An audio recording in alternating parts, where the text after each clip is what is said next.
Preman adalah individu atau sekelompok orang yang gemar melakukan kejahatan. Keresahan masyarakat atas keberadaan preman karena sikap mereka yang gemar memeras, menodong, bahkan merampok. Preman juga tak segan melukai korbannya ketika beraksi. Tempat publik yang sering menjadi lokasi premanisme adalah pasar, terminal, dan pusat perdagangan. Preman sejatinya adalah manusia pemeras.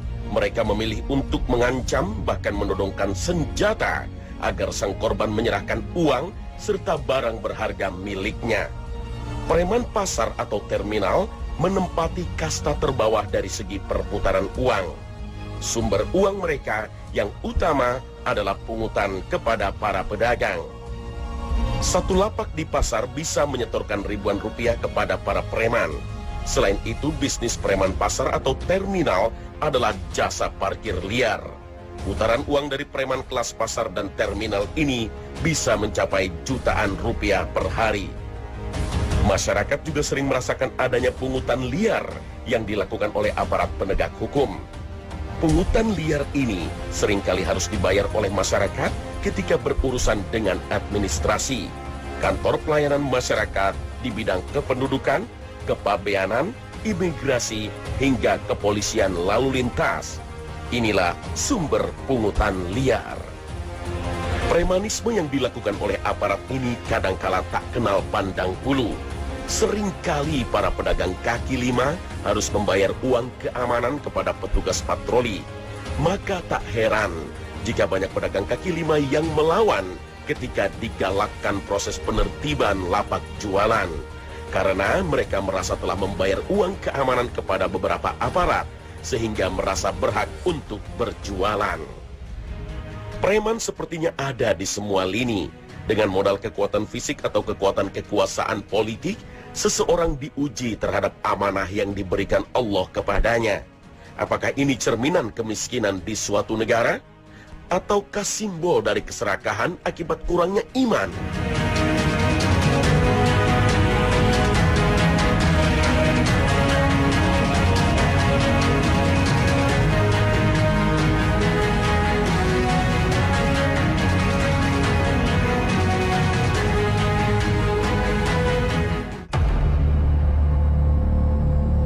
Assalamualaikum warahmatullahi wabarakatuh. Selamat pagi pemirsa Khazanah yang dirahmati Allah. Premanisme ternyata sudah masuk ke dalam ranah pendidikan. Berawal dari level murid sekolahan, tindakan premanisme dalam bentuk perampasan uang jajan di antara siswa sekolah sudah sering diberitakan. Anak-anak usia sekolah, mulai dari tingkatan sekolah dasar hingga menengah atas, ternyata sudah merasakan dampak dari premanisme oleh teman-teman mereka sendiri. Premanisme di level anak-anak berwujud pungutan uang saku. Di tingkat yang lebih dewasa, anak-anak SMA biasa menjalankan aksi premanisme secara berkelompok, membentuk geng dengan simbol dan ciri khas. Keberadaan kelompok preman di sekolah akhirnya menimbulkan sebuah trauma dalam proses pendidikan. Banyak dijumpai anak-anak yang takut bersekolah karena menjadi korban kekerasan para preman sekolah.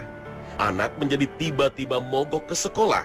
Orang tua bingung dan guru tak tahu apa penyebabnya. Beban para pendidik menjadi lebih berat. Selain harus mengajarkan materi sesuai kurikulum, mereka juga dituntut mendidik anak hingga berakhlak mulia. Premanisme oleh kelompok remaja yang paling meresahkan adalah geng motor. Ulah mereka membuat sesama pengguna jalan menjadi tidak nyaman. Preman jalanan ini seringkali memaksa pengemudi kendaraan untuk minggir, bahkan menutup jalan ketika geng mereka melintas. Gila atas kuasa di jalanan ini meresahkan dan tidak membuat mereka jadi hebat. Di banyak tempat, sering dijumpai kelompok geng motor melakukan tindakan kriminalitas. Mulai dari menjarah toko kelontong, merampas benda berharga milik masyarakat, hingga merampok disertai pembunuhan. Pola kenakalan anak-anak dan remaja semakin memprihatinkan. Entah mengapa, kekerasan sekolah menjadi bagian dari fase perkembangan mental dan pendewasaan para penerus bangsa. Ada yang berpendapat, Premanisme pada anak-anak menunjukkan bahwa budaya kekerasan sudah menjadi bagian dari kehidupan. Anak-anak secara tidak langsung belajar dari orang dewasa bahwa arti kekuasaan adalah kekuatan untuk menindas yang lemah. Jika kita melihat anak-anak usia sekolah dasar sudah berani melakukan pemalakan, bisa jadi begitulah yang terjadi di lingkungan dia tumbuh. Di antara orang-orang dewasa yang terbiasa melakukan pemalakan, perilaku anak adalah cermin dari lingkungan dia tumbuh. Jika ada anak SMP atau SMA membentuk geng lalu menindas teman-teman sebayanya, mungkin inilah salah satu teladan perilaku orang-orang dewasa di lingkungan mereka. Anak-anak dan remaja hanyalah sekelompok peniru. Otak mereka masih dalam fase perkembangan dengan memotret layaknya sebuah kamera. Hukum melakukan pemalakan diatur dalam syariat Islam. Hal ini sesuai dengan firman Allah Ta'ala pada surah Asy-Syura ayat ke-42. Sesungguhnya dosa itu atas orang-orang yang berbuat zalim kepada manusia dan melampaui batas di muka bumi tanpa hak. Mereka itu mendapat azab yang pedih. Dalam Islam, pungutan liar, pemalakan dan perampasan masuk dalam kategori berbuat zalim kepada sesama manusia yang melampaui batas. Perilaku itu Allah ancam pelakunya dengan siksa yang pedih. Mengambil harta yang bukan haknya sama nilainya dengan mencuri. Islam sangat mengecam keras penghilangan kekerasan, merampas harta orang, apalagi sampai menghilangkan nyawa manusia tanpa alasan yang dibenarkan syariat.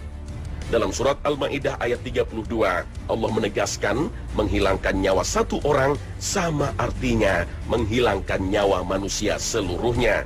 Sedangkan menjaga kehidupan satu orang sama artinya menjaga kehidupan manusia seluruhnya. Dan untuk menjaga harta, Allah larang mengambil harta orang lain dengan cara-cara yang batil, yang tidak dibenarkan syariat, seperti menipu, korupsi, mencuri, apalagi sampai membegal. Dan janganlah sebagian kamu memakan harta sebagian yang lain dengan jalan yang batil. Dan janganlah kamu membawa urusan harta itu kepada hakim, supaya kamu dapat memakan sebagian dari harta benda orang lain itu dengan dosa, padahal kamu mengetahui. Al-Quran Surah Al-Baqarah ayat 188. Dalam masyarakat muslim, hukuman yang keras bukanlah satu-satunya cara untuk mencegah tindakan kriminal atau kejahatan. Langkah pertama dan utama yaitu menanamkan keimanan. Keyakinan kepada Allah Ta'ala, keyakinan terhadap hari akhir, hari pembalasan, pertanggungjawaban di akhirat akan menjadi kontrol yang kuat bagi setiap individu di masyarakat. Allah Maha melihat, Allah Maha mengetahui, dan Allah akan membalas sekecil apapun kebaikan ataupun kejahatan yang dilakukan. Masyarakat yang beriman, pemimpin yang bertakwa, keadilan dan kemakmuran yang merata pada seluruh lapisan masyarakat akan menjadi peredam berbagai motif kejahatan. Maka sudah saatnya preman, pemalak, dan praktisi pungutan liar menyudahi aksinya dan bersegera untuk bertaubat.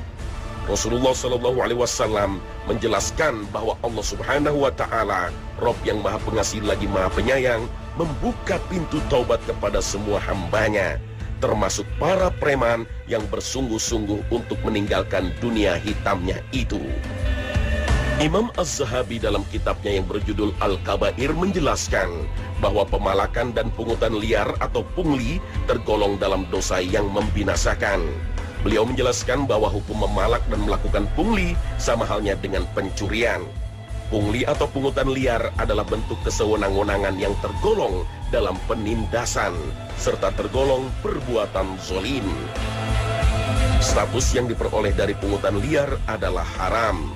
Imam Az-Zahabi juga menjelaskan bahwa pemalak, pelaku pungli, serta juru tulisnya termasuk ke dalam pelaku dosa serta pemakan harta haram. Na'udzubillah min zalik. Manusia seakan lupa bahwa harta pasti akan dipertanggungjawabkan hingga tiap sennya. Lupa bahwa terdapat kehidupan sesudah mati. Lupa bahwa ada azab yang pedih serta siksa neraka. Bekerja hingga mendapatkan nafkah yang halal niscaya akan selalu menyelamatkan. Maka bekerjalah sesuai syariat dan aturan Allah. Niscaya Rabb yang Maha Kaya akan selalu mencukupkan rezeki kita. Barang siapa bertakwa kepada Allah, niscaya Dia akan mengadakan baginya jalan keluar dan memberinya rezeki dari arah yang tiada disangka-sangkanya. Dan barang siapa yang bertawakal kepada Allah, niscaya Allah akan mencukupkan keperluannya.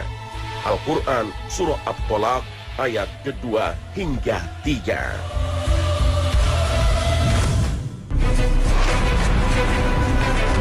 Legenda Robin Hood mungkin sudah pernah kita dengar.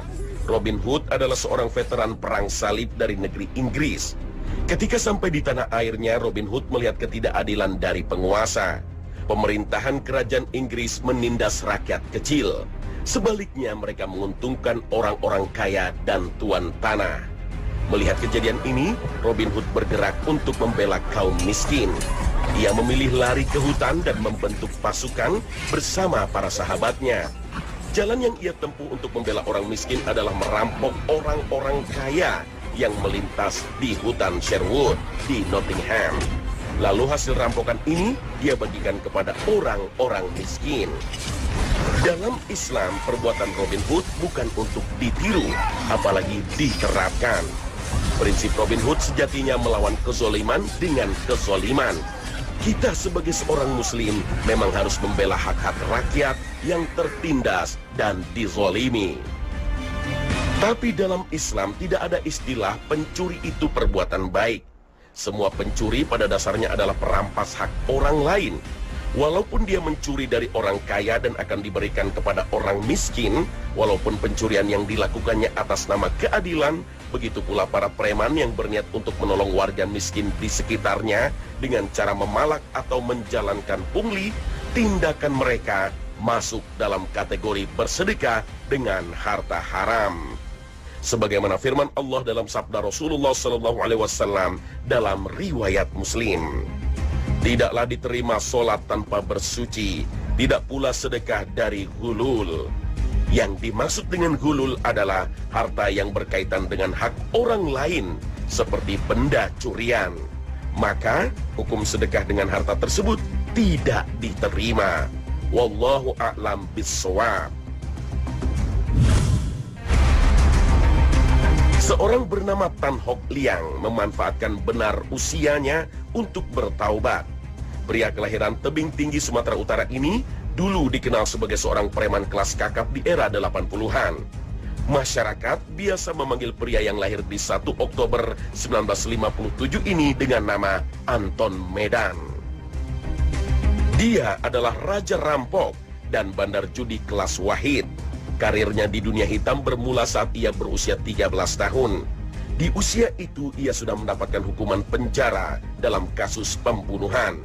Selepas itu tak terhitung lagi berapa kali ia harus keluar masuk jeruji besi. Anton Medan mengaku menjadi korban dari keluarga yang tidak harmonis atau broken home. Ia merasakan ada penolakan dari keluarganya, sehingga ia lari ke jalanan dan bertahan hidup dari hasil bertindak kriminal. Demi menghidupi diri di jalanan, Anton Medan mulai menjamret, merampok, mengedarkan narkoba, hingga menjadi bandar judi.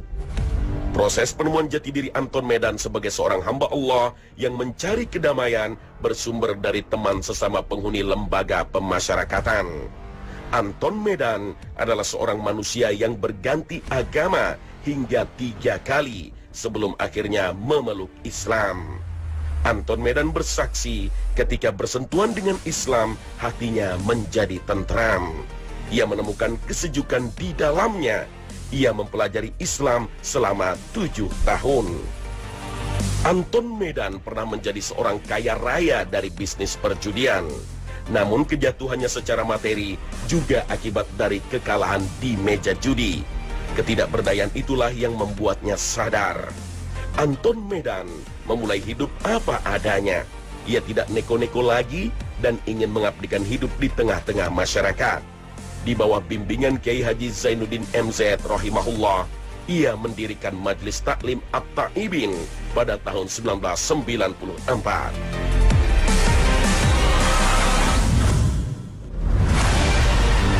Johannes Herbertus H. Kenboom adalah sosok lain dari preman dan perampok legendaris. Ia adalah pimpinan geng pasukan Cina Kota atau Pachinko. Johannes adalah seorang warga keturunan Belanda. Ayahnya merupakan bekas tentara Kenil. Pria berusia 66 tahun ini populer dengan sebutan Johnny Indo. Di era 70-an, ia kerap melakukan aksi perampokan terhadap warga asing Indonesia. Dari tahun 70-an hingga awal 80-an, dia telah mengumpulkan 129 kg emas. Dan semuanya ia bagikan kepada masyarakat miskin. Bisa jadi Johnny Indo adalah sosok Robin Hood di Indonesia. Kehadiran Johnny Indo dan geng Pachinko menjadi target aparat. Ia pun harus beberapa kali keluar masuk penjara. Saat di Nusa Kambangan, ia sempat melarikan diri bersama anak buahnya dari pengamanan super ketat para sipir penjara. Tapi akhirnya mereka menyerah setelah 11 hari bertahan hidup di tengah hutan. Saat ini, Johnny sering menyampaikan kisah kelam pada masa muda demi menginspirasi para narapidana. Johnny saat ini adalah seorang pendakwah dari kampung ke kampung. Selain itu, ia juga menggeluti usaha batu akik di kawasan Pasar Poncol, Jakarta. Perjalanan hidup masuk keluar penjara akhirnya mengenalkan Johnny Indo pada hakikat hidup dan kekuasaan Allah. Meski pernah kaya raya dari hidup merampok, saat ini Johnny Indo berprinsip mencari makan halal saja, walau itu kecil asal berkah. Dari usahanya itu akhirnya Johnny mampu mendidik kedua anaknya menjadi seorang dokter dan ahli informasi teknologi di Hong Kong. Maha suci Allah. Kembali pada kisah kenabian Rasulullah SAW, kawasan Jazirah Arab dulu terbagi atas wilayah-wilayah yang dikuasai oleh para kabilah. Salah satu di antara para kabilah penguasa adalah Bani Ghifar. Perjalanan menuju tempat tinggal Bani Ghifar dari Mekah amat sulit. Selain lokasinya amat jauh, Bani Ghifar adalah sarang perampok. Sasaran kaum Bani Ghifar adalah para jamaah haji dari berbagai penjuru.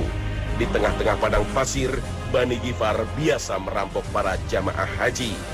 Namun di antara kaum Bani Ghifar terdapat seseorang yang jujur bernama Abu Zar. Ia adalah seorang mukmin di tengah kaumnya. Ia menjaga diri dari perkara-perkara haram dan tidak menjalankan praktik zolim ketika mencari nafkah. Sampai pada suatu waktu ia mempelajari bahwa akan ada seorang nabi akhir zaman yang akan diangkat oleh Allah. Maka ketika mendengar bahwa ada seorang yang mengaku menjadi nabi di Mekah, Abu Zar langsung berangkat untuk menemuinya. Ketika di Mekah, Abu Zar menyamar sehingga tampak seperti orang yang akan melakukan tawaf di Ka'bah. Namun setelah berjumpa Rasulullah SAW, Abu Zar berkata kepada beliau, "Wahai Rasulullah, paparkanlah Islam kepadaku." Lalu baginda Nabi SAW menjelaskan Islam kepada Abu Zar. Dan seketika itu juga Abu Zar bersyahadat. Setelah berislam, Rasulullah SAW memerintahkan Abu Zar radhiyallahu anhu untuk kembali kepada kaumnya. Ia boleh kembali menemui Rasulullah SAW ketika rombongan kaum muhajirin telah tiba di Madinah. Maka sesuai perintah Rasulullah SAW, Abu Zar Al-Ghifari radhiyallahu anhu beserta kaumnya datang ke Madinah dalam keadaan berislam.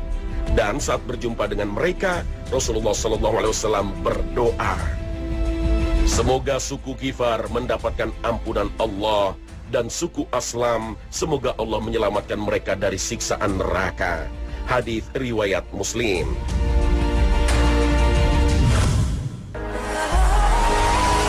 Selain Abu Zar, masih ada kisah seorang Fudail bin Iyad, seorang perampok jalanan yang beraksi seorang diri. Ia tidak memerlukan bantuan rekan atau berkomplot untuk menghadang dan merampas seluruh harta kafilah dagang.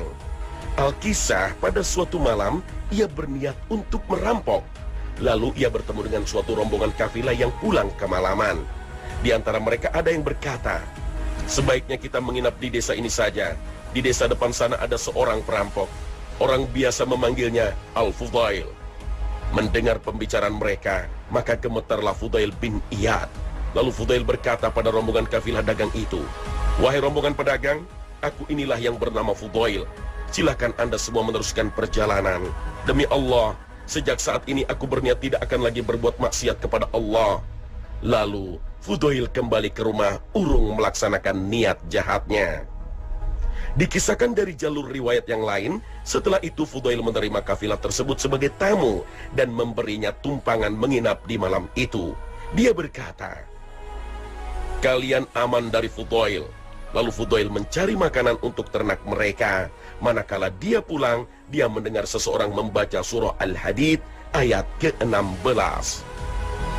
Belumkah datang waktunya bagi orang-orang yang beriman untuk tunduk hati mereka mengingat Allah dan kepada kebenaran yang telah turun kepada mereka. Dan janganlah mereka seperti orang-orang yang sebelumnya telah diturunkan Alkitab kepadanya. Kemudian berlalulah masa yang panjang atas mereka, lalu hati mereka menjadi keras. Dan kebanyakan di antara mereka adalah orang-orang yang fasik. Mendengar ayat tersebut, Fudail berkomentar, "Berita-berita kami ditampakkan. Jika engkau menampakkan keadaan kami, maka apa yang kami sembunyikan pasti akan terlihat, dan kami akan malu.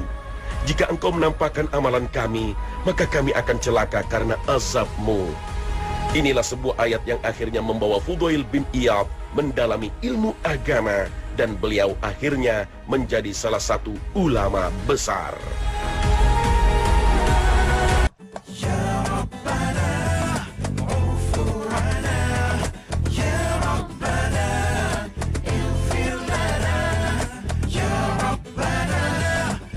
Begitulah kisah preman kali ini. Sebuah upaya batil dari mencari rezeki yang harus kita hindari sebagai umat muslim. Allah akan menghukum keras segala perilaku premanisme. Kalau bukan di dunia, pasti akan ditimpakan di akhirat.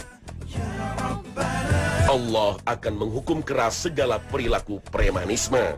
Kalau bukan di dunia, pasti akan ditimpakan di akhirat.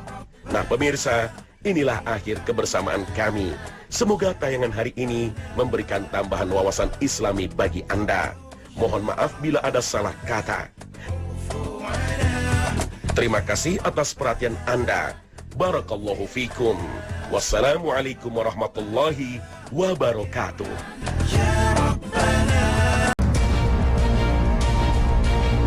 Preman adalah individu atau sekelompok orang yang gemar melakukan kejahatan. Keresahan masyarakat atas keberadaan preman karena sikap mereka yang gemar memeras, menodong, bahkan merampok. Preman juga tak segan melukai korbannya ketika beraksi. Tempat publik yang sering menjadi lokasi premanisme adalah pasar, terminal, dan pusat perdagangan. Preman sejatinya adalah manusia pemeras. Mereka memilih untuk mengancam, bahkan menodongkan senjata agar sang korban menyerahkan uang serta barang berharga miliknya. Preman pasar atau terminal menempati kasta terbawah dari segi perputaran uang. Sumber uang mereka yang utama adalah pungutan kepada para pedagang. Satu lapak di pasar bisa menyetorkan ribuan rupiah kepada para preman.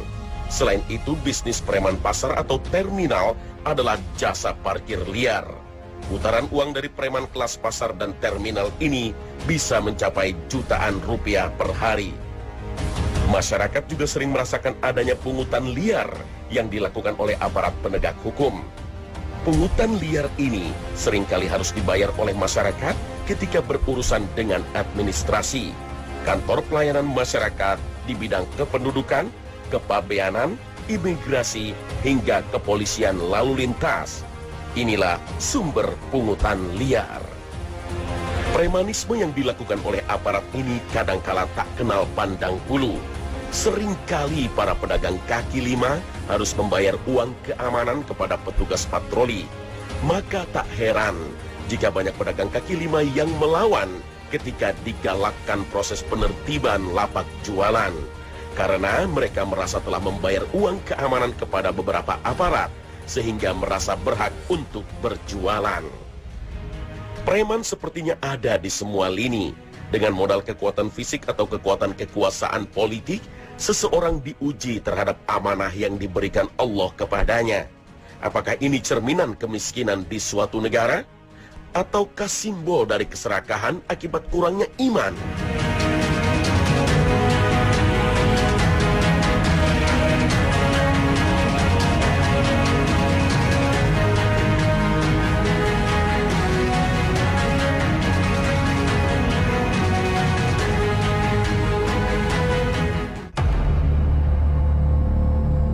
Assalamualaikum warahmatullahi wabarakatuh. Selamat pagi pemirsa Khazanah yang dirahmati Allah. Premanisme ternyata sudah masuk ke dalam ranah pendidikan. Berawal dari level murid sekolahan, tindakan premanisme dalam bentuk perampasan uang jajan di antara siswa sekolah sudah sering diberitakan. Anak-anak usia sekolah, mulai dari tingkatan sekolah dasar hingga menengah atas, ternyata sudah merasakan dampak dari premanisme oleh teman-teman mereka sendiri. Premanisme di level anak-anak berwujud pungutan uang saku. Di tingkat yang lebih dewasa, anak-anak SMA biasa menjalankan aksi premanisme secara berkelompok, membentuk geng dengan simbol dan ciri khas. Keberadaan kelompok preman di sekolah akhirnya menimbulkan sebuah trauma dalam proses pendidikan. Banyak dijumpai anak-anak yang takut bersekolah karena menjadi korban kekerasan para preman sekolah. Anak menjadi tiba-tiba mogok ke sekolah. Orang tua bingung dan guru tak tahu apa penyebabnya. Beban para pendidik menjadi lebih berat. Selain harus mengajarkan materi sesuai kurikulum, mereka juga dituntut mendidik anak hingga berakhlak mulia. Premanisme oleh kelompok remaja yang paling meresahkan adalah geng motor. Ulah mereka membuat sesama pengguna jalan menjadi tidak nyaman. Preman jalanan ini seringkali memaksa pengemudi kendaraan untuk minggir, bahkan menutup jalan ketika geng mereka melintas. Gila atas kuasa di jalanan ini meresahkan dan tidak membuat mereka jadi hebat. Di banyak tempat, sering dijumpai kelompok geng motor melakukan tindakan kriminalitas. Mulai dari menjarah toko kelontong, merampas benda berharga milik masyarakat, hingga merampok disertai pembunuhan. Pola kenakalan anak-anak dan remaja semakin memprihatinkan. Entah mengapa, kekerasan sekolah menjadi bagian dari fase perkembangan mental dan pendewasaan para penerus bangsa. Ada yang berpendapat, premanisme pada anak-anak menunjukkan bahwa budaya kekerasan sudah menjadi bagian dari kehidupan. Anak-anak secara tidak langsung belajar dari orang dewasa bahwa arti kekuasaan adalah kekuatan untuk menindas yang lemah. Jika kita melihat anak-anak usia sekolah dasar sudah berani melakukan pemalakan, bisa jadi begitulah yang terjadi di lingkungan dia tumbuh. Di antara orang-orang dewasa yang terbiasa melakukan pemalakan, perilaku anak adalah cermin dari lingkungan dia tumbuh. Jika ada anak SMP atau SMA membentuk geng lalu menindas teman-teman sebayanya, mungkin inilah salah satu teladan perilaku orang-orang dewasa di lingkungan mereka. Anak-anak dan remaja hanyalah sekelompok peniru. Otak mereka masih dalam fase perkembangan dengan memotret layaknya sebuah kamera.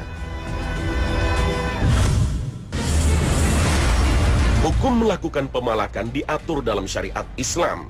Hal ini sesuai dengan firman Allah Ta'ala pada surah Asy-Syura ayat ke-42. Sesungguhnya dosa itu atas orang-orang yang berbuat zalim kepada manusia dan melampaui batas di muka bumi tanpa hak. Mereka itu mendapat azab yang pedih. Dalam Islam, pungutan liar, pemalakan dan perampasan masuk dalam kategori berbuat zalim kepada sesama manusia yang melampaui batas. Perilaku itu Allah ancam pelakunya dengan siksa yang pedih. Mengambil harta yang bukan haknya sama nilainya dengan mencuri. Islam sangat mengecam keras penghilangan kekerasan, merampas harta orang, apalagi sampai menghilangkan nyawa manusia tanpa alasan yang dibenarkan syariat. Dalam surat Al-Maidah ayat 32, Allah menegaskan menghilangkan nyawa satu orang sama artinya menghilangkan nyawa manusia seluruhnya.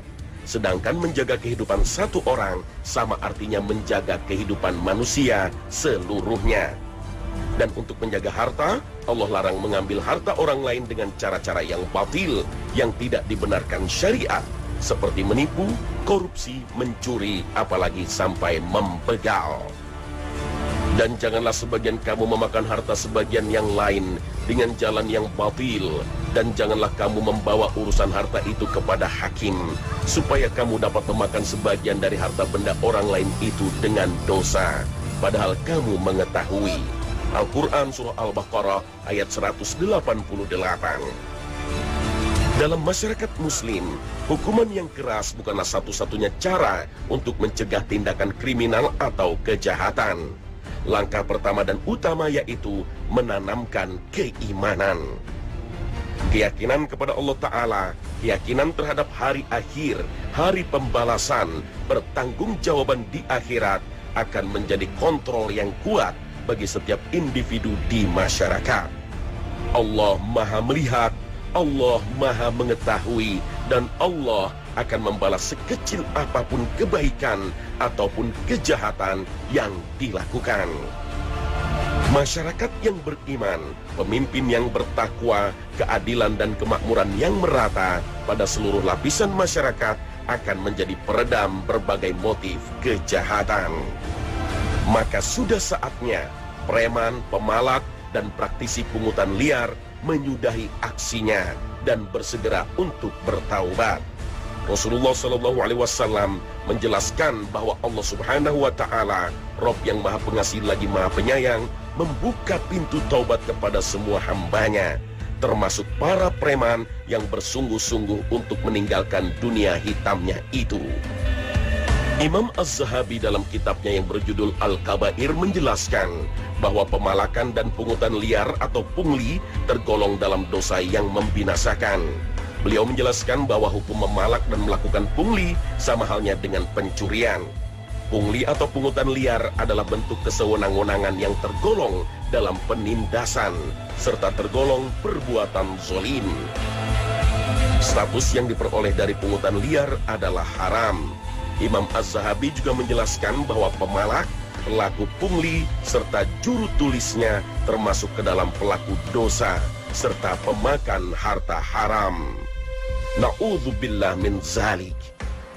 Manusia seakan lupa bahwa harta pasti akan dipertanggungjawabkan hingga tiap sennya. Lupa bahwa terdapat kehidupan sesudah mati. Lupa bahwa ada azab yang pedih serta siksa neraka.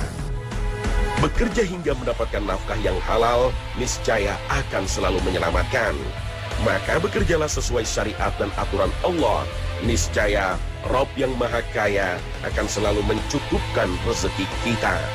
Barang siapa bertakwa kepada Allah, niscaya Dia akan mengadakan baginya jalan keluar dan memberinya rezeki dari arah yang tiada disangka-sangkanya. Dan barang siapa yang bertawakal kepada Allah, niscaya Allah akan mencukupkan keperluannya. Al-Quran Surah At-Tolaq ayat kedua hingga 3.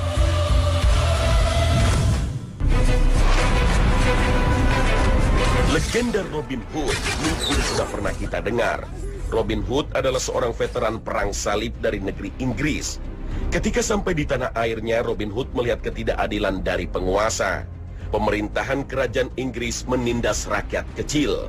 Sebaliknya mereka menguntungkan orang-orang kaya dan tuan tanah. Melihat kejadian ini, Robin Hood bergerak untuk membela kaum miskin. Ia memilih lari ke hutan dan membentuk pasukan bersama para sahabatnya. Jalan yang ia tempuh untuk membela orang miskin adalah merampok orang-orang kaya yang melintas di hutan Sherwood di Nottingham. Lalu hasil rampokan ini dia bagikan kepada orang-orang miskin. Dalam Islam, perbuatan Robin Hood bukan untuk ditiru, apalagi diterapkan. Prinsip Robin Hood sejatinya melawan kezoliman dengan kezoliman. Kita sebagai seorang muslim memang harus membela hak-hak rakyat yang tertindas dan dizolimi. Tapi dalam Islam tidak ada istilah pencuri itu perbuatan baik. Semua pencuri pada dasarnya adalah perampas hak orang lain. Walaupun dia mencuri dari orang kaya dan akan diberikan kepada orang miskin, walaupun pencurian yang dilakukannya atas nama keadilan, begitu pula para preman yang berniat untuk menolong warga miskin di sekitarnya dengan cara memalak atau menjalankan pungli, tindakan mereka masuk dalam kategori bersedekah dengan harta haram. Sebagaimana firman Allah dalam sabda Rasulullah SAW dalam riwayat Muslim. Tidaklah diterima solat tanpa bersuci, tidak pula sedekah dari hulul. Yang dimaksud dengan hulul adalah harta yang berkaitan dengan hak orang lain, seperti benda curian. Maka, hukum sedekah dengan harta tersebut tidak diterima. Wallahu a'lam bissawab. Seorang bernama Tan Hock Liang memanfaatkan benar usianya untuk bertaubat. Pria kelahiran Tebing Tinggi, Sumatera Utara ini dulu dikenal sebagai seorang preman kelas kakap di era 80-an. Masyarakat biasa memanggil pria yang lahir di 1 Oktober 1957 ini dengan nama Anton Medan. Dia adalah raja rampok dan bandar judi kelas wahid. Karirnya di dunia hitam bermula saat ia berusia 13 tahun. Di usia itu ia sudah mendapatkan hukuman penjara dalam kasus pembunuhan. Selepas itu tak terhitung lagi berapa kali ia harus keluar masuk jeruji besi. Anton Medan mengaku menjadi korban dari keluarga yang tidak harmonis atau broken home. Ia merasakan ada penolakan dari keluarganya, sehingga ia lari ke jalanan dan bertahan hidup dari hasil bertindak kriminal. Demi menghidupi diri di jalanan, Anton Medan mulai menjamret, merampok, mengedarkan narkoba, hingga menjadi bandar judi. Proses penemuan jati diri Anton Medan sebagai seorang hamba Allah yang mencari kedamaian bersumber dari teman sesama penghuni lembaga pemasyarakatan. Anton Medan adalah seorang manusia yang berganti agama hingga 3 kali sebelum akhirnya memeluk Islam. Anton Medan bersaksi ketika bersentuhan dengan Islam, hatinya menjadi tentram. Ia menemukan kesejukan di dalamnya. Ia mempelajari Islam selama 7 tahun. Anton Medan pernah menjadi seorang kaya raya dari bisnis perjudian. Namun kejatuhannya secara materi juga akibat dari kekalahan di meja judi. Ketidakberdayaan itulah yang membuatnya sadar. Anton Medan memulai hidup apa adanya. Ia tidak neko-neko lagi dan ingin mengabdikan hidup di tengah-tengah masyarakat. Di bawah bimbingan Kiai Haji Zainuddin MZ rahimahullah, ia mendirikan Majelis Taklim At-Taibin pada tahun 1994.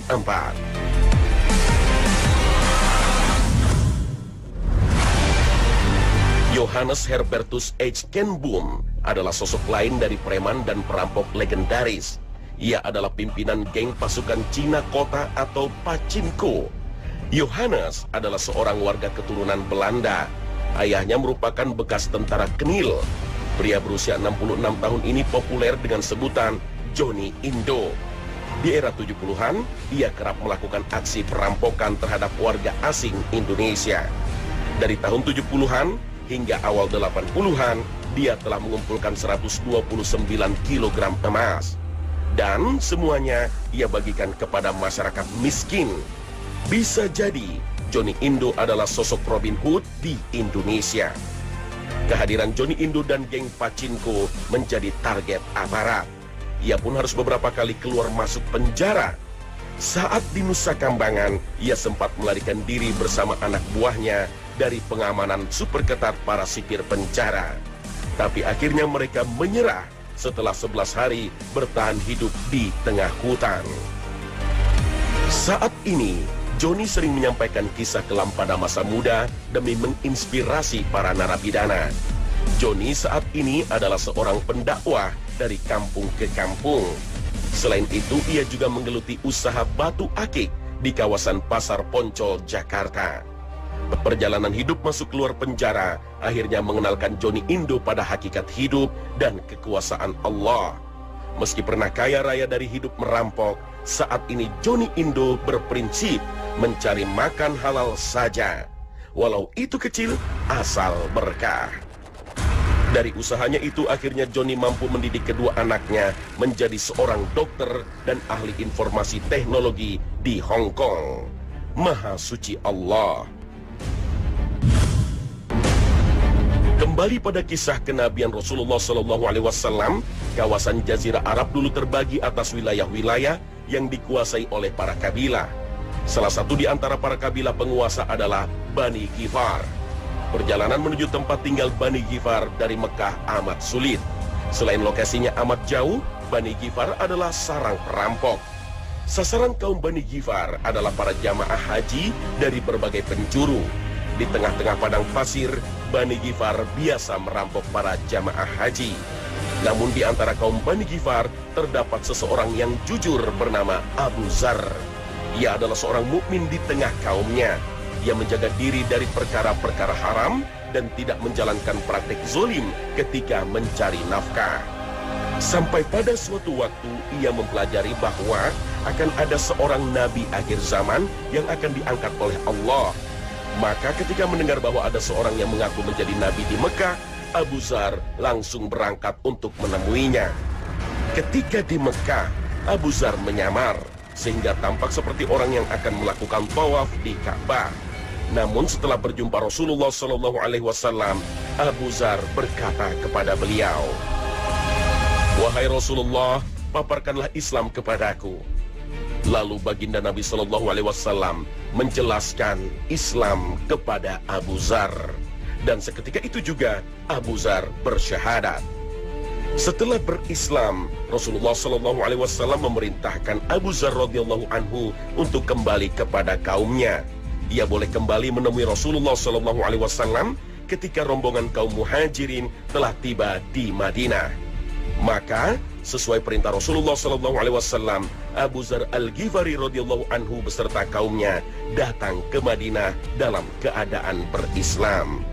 Dan saat berjumpa dengan mereka, Rasulullah SAW berdoa, semoga suku Ghifar mendapatkan ampunan Allah, dan suku Aslam semoga Allah menyelamatkan mereka dari siksaan neraka.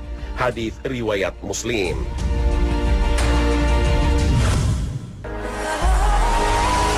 Selain Abu Zar, masih ada kisah seorang Fudail bin Iyad, seorang perampok jalanan yang beraksi seorang diri. Ia tidak memerlukan bantuan rekan atau berkomplot untuk menghadang dan merampas seluruh harta kafilah dagang. Al-Kisah, pada suatu malam, ia berniat untuk merampok. Lalu ia bertemu dengan suatu rombongan kafilah yang pulang kemalaman. Di antara mereka ada yang berkata, sebaiknya kita menginap di desa ini saja. Di desa depan sana ada seorang perampok. Orang biasa memanggilnya Al-Fudail. Mendengar pembicaraan mereka, maka gemetarlah Fudail bin Iyad. Lalu Fudail berkata pada rombongan kafilah dagang itu, wahai rombongan pedagang, aku inilah yang bernama Fudail. Silakan Anda semua meneruskan perjalanan. Demi Allah, sejak saat ini aku berniat tidak akan lagi berbuat maksiat kepada Allah. Lalu Fudail kembali ke rumah urung melaksanakan niat jahatnya. Dikisahkan dari jalur riwayat yang lain, setelah itu Fudail menerima kafilah tersebut sebagai tamu dan memberinya tumpangan menginap di malam itu. Dia berkata, kalian aman dari Fudail. Lalu Fudail mencari makanan untuk ternak mereka. Manakala dia pulang, dia mendengar seseorang membaca surah Al-Hadid ayat ke-16.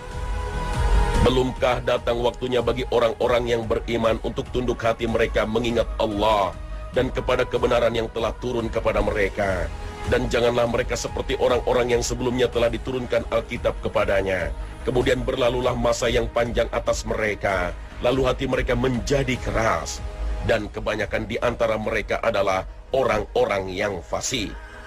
Mendengar ayat tersebut, Fudail berkomentar, berita-berita kami ditampakkan. Jika engkau menampakkan keadaan kami, maka apa yang kami sembunyikan pasti akan terlihat, dan kami akan malu. Jika engkau menampakkan amalan kami, maka kami akan celaka karena azab-Mu. Inilah sebuah ayat yang akhirnya membawa Fudail bin Iyad mendalami ilmu agama dan beliau akhirnya menjadi salah satu ulama besar.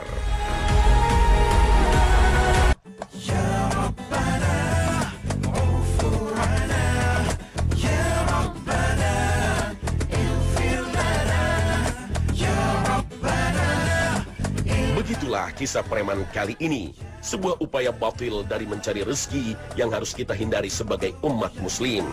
Allah akan menghukum keras segala perilaku premanisme. Kalau bukan di dunia, pasti akan ditimpakan di akhirat. Allah akan menghukum keras segala perilaku premanisme. Kalau bukan di dunia, pasti akan ditimpakan di akhirat. Nah pemirsa, inilah akhir kebersamaan kami. Semoga tayangan hari ini memberikan tambahan wawasan Islami bagi Anda. Mohon maaf bila ada salah kata. Terima kasih atas perhatian Anda. Barakallahu fikum. Wassalamualaikum warahmatullahi wabarakatuh.